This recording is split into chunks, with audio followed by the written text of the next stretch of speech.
Então, irmãos, continuando do ponto em que o vídeo anterior foi interrompido, eu dizia que quando não mais nos foi permitido estarmos na Igreja Adventista por conta da nossa crença neste Evangelho puro e simples, neste Evangelho verdadeiro de Cristo, um Evangelho, o verdadeiro Evangelho eterno, que difere do entendimento de Evangelho da Igreja, nós começamos a desejar mostrar isso para os irmãos dentro da Igreja Adventista. E nós pensamos em várias coisas passaram pela nossa cabeça, pelo nosso coração, e no entanto, nada do que nós imaginamos, nada do que nós pensamos deu certo.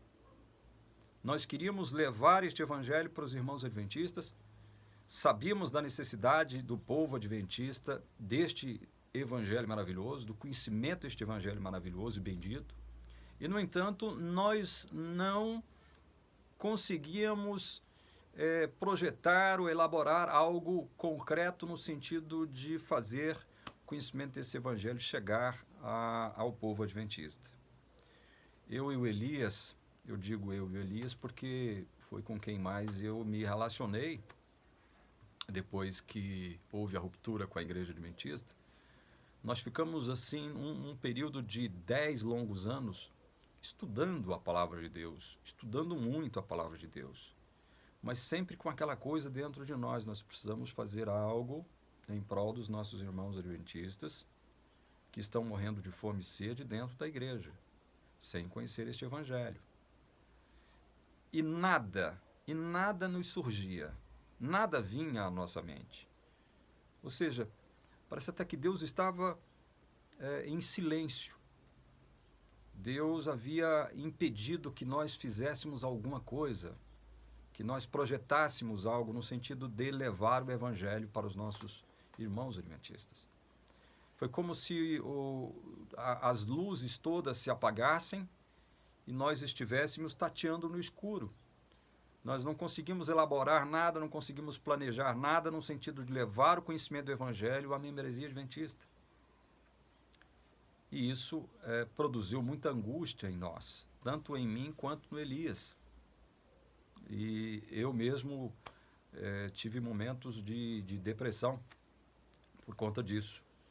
A minha vida era só ler e estudar, comprar livros, ler e estudar. Durante 10 longos anos foi assim. 10 longos anos, né, num silêncio total. Hoje eu sei, hoje eu entendo por que Deus nos impediu de fazermos algo nesse sentido. Hoje eu entendo.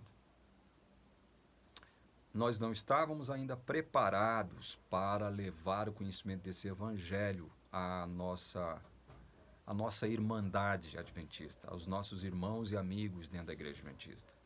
Deus nos impediu de fazer isso por 10 longos anos.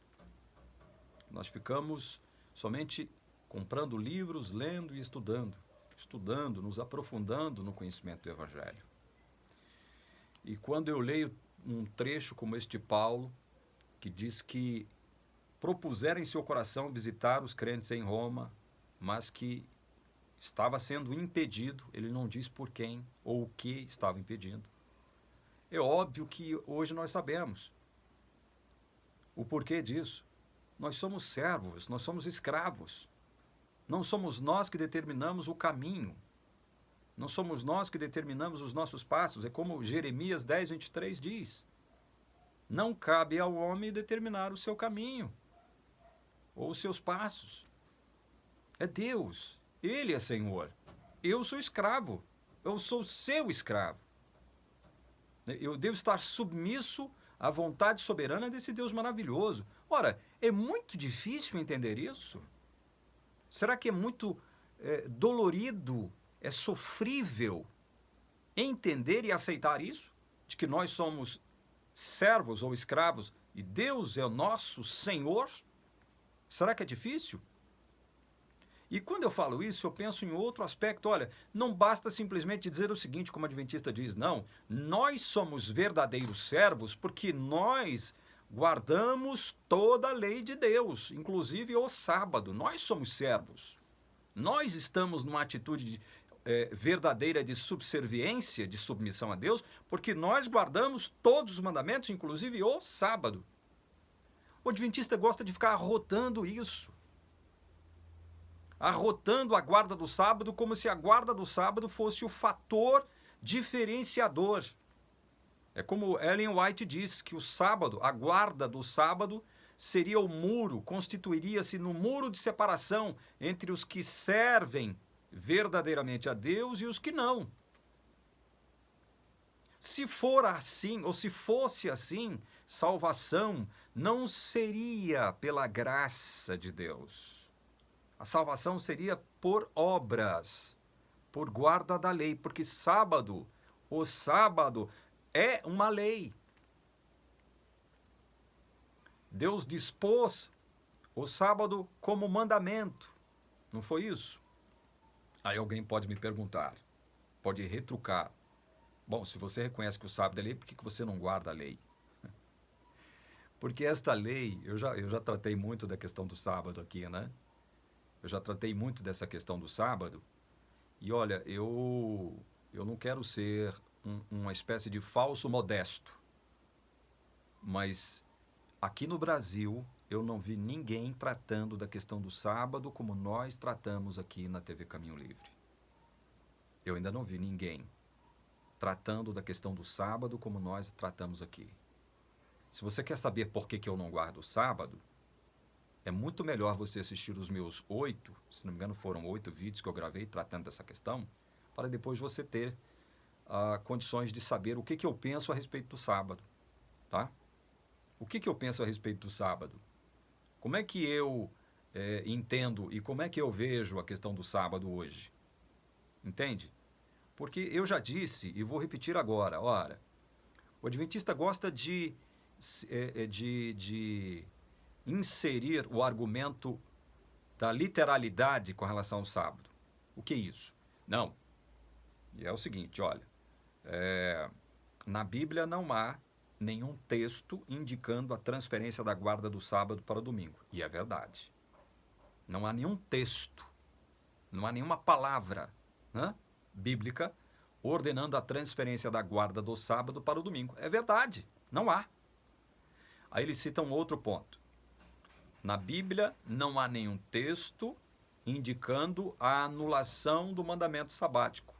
E é verdade, não há nenhum texto indicando a anulação do mandamento sabático.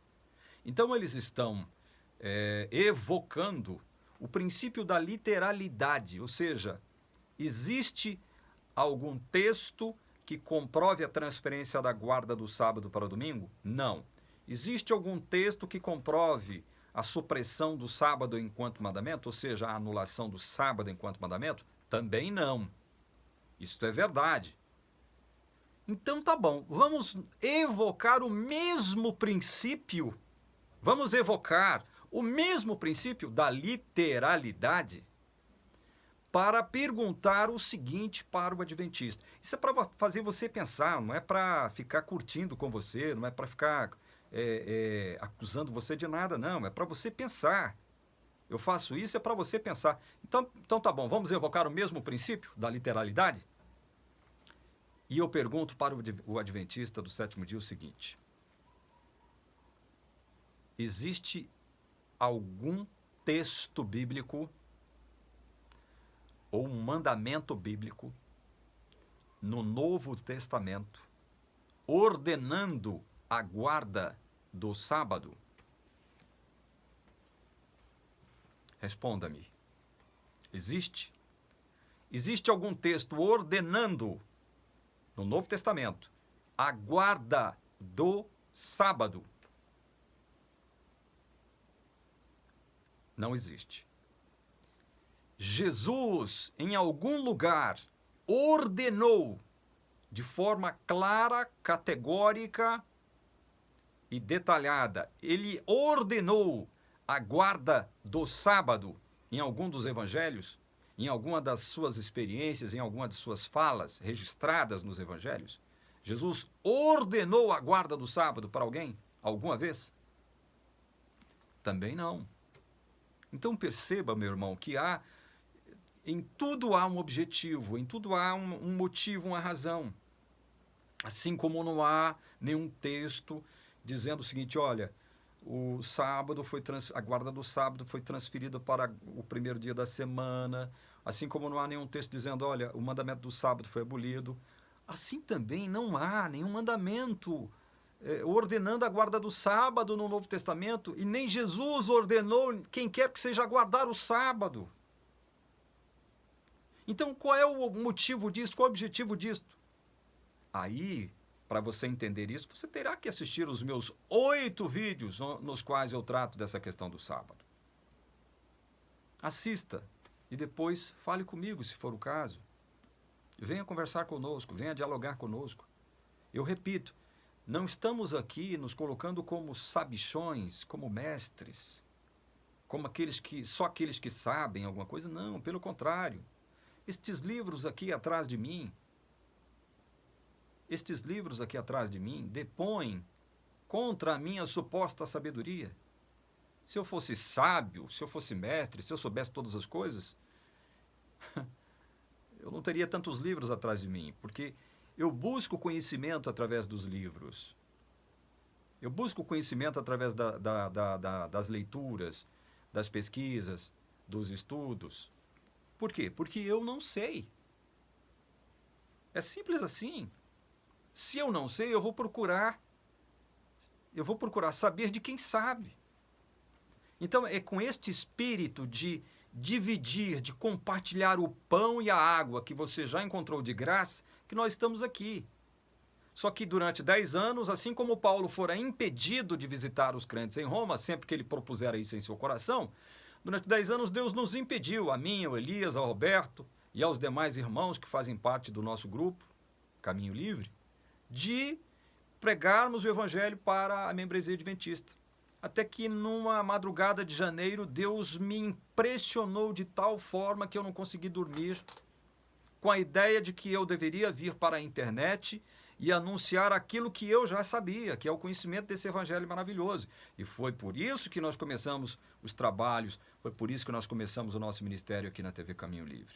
Com este propósito, não de criticar, não de julgar, não, mas de espalhar as sementes deste evangelho glorioso, bendito e maravilhoso para os nossos queridos irmãos adventistas. Especialmente os irmãos queridos da Igreja Adventista, que estão questionando silenciosamente muitas coisas dentro da igreja. Não estamos aqui com a intenção de subverter a fé de vocês, de tirá-los da igreja, né? Não é essa a nossa intenção. Agora, nós também somos honestos em dizer o seguinte, olha, a partir do instante em que você crê no Evangelho de Cristo como exarado nas Sagradas Escrituras, vai se tornando cada vez mais impossível você crer no que você já crê, porque a Bíblia diz que você deve crer no que está escrito, e permanecer dentro da igreja. A sua permanência lá vai se tornando insustentável. Nós não estamos aqui com a intenção de falar, olha, você deve sair da igreja adventista. Não, não é essa a nossa intenção. A nossa intenção é passar a você o conhecimento do verdadeiro evangelho de Cristo, que a igreja adventista afirma possuir e não possui. Não adianta, contra fatos não há argumentos. A igreja não tem o conhecimento do evangelho. A igreja adventista. Pergunte para os membros da igreja adventista se eles saberiam, com a Bíblia aberta, expor o que é evangelho, expor o que é graça, com a Bíblia. E você terá uma surpresa desagradável. Porque eu creio que pouquíssimas pessoas saberão definir o que é evangelho, o que é graça, com a Bíblia aberta. No entanto, elas sabem definir, não têm liberdade para viver as implicações de se conhecer o evangelho. Certo? Então, dito isto, amados, eu comentei aqui o versículo 13, o versículo 14 diz assim, pois sou devedor tanto a gregos como a bárbaros, tanto a sábios como a insensatos. Por isso, quanto a mim, estou pronto a anunciar o evangelho também a vocês que estão em Roma. Eu parafrasio o Paulo dizendo o seguinte: eu estou pronto para anunciar o Evangelho. Nós estamos prontos para anunciar o Evangelho entre os nossos irmãos adventistas do sétimo dia. Com muita humildade, nós estamos aqui nos colocando como escravos de Cristo, servos de Cristo, não como sabichões, não como mestres. Essa é a nossa intenção, esse é o nosso desejo. Parafraseando Paulo, eu digo, nós estamos prontos para anunciar o Evangelho entre vocês. Você quer saber o que é Evangelho de fato e de verdade, irmão adventista? Quer saber? Assista os vídeos da TV Caminho Livre e você saberá. Se quiser falar conosco, procure-nos através do e-mail primeiro, tvcaminholivre@gmail.com. Vou ficando por aqui. No próximo vídeo nós vamos dar sequência à nossa exposição do livro de Romanos. Que o Deus o abençoe e o guarde o livre do mal, em nome de Jesus. Amém.